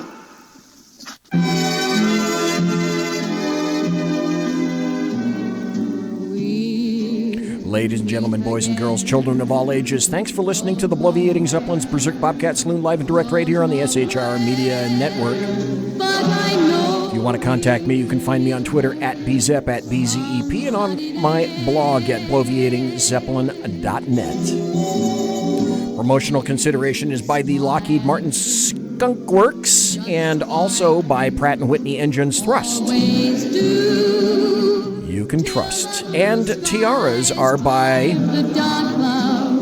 My Little Pony. Also, I need to tell you this. Thanks to my personal KC-135 Kettle One refueling team, with whom I will be consorting in less than an hour. And thanks to Jack Alexander, so kindly for being on the show tonight. Thanks to Jack. Thanks to Simone, Alaskan, Dave, Jack, one viewer, Wendy. I'm probably leaving out. Oh, Alaskan. Yeah, I already mentioned you. Anyway, have a great weekend. I'll be back next Tuesday night. So God bless everybody. Thanks for listening. God bless. Take care. Be safe. Everybody quiet down now and get some sleep. Night, everybody. Good night, Mama. Good night, Ben. Good night, everyone. Good night, Mama. Good night, Daddy. Good night, children. Good night, Daddy. Good night, Elizabeth. Good night, John Boy. Good night, Jim Bob. Good night, Jim Bob. Good night, Jim Bob. What's going on? I was asleep. What's everybody doing? Good night. Good night, Jim Bob.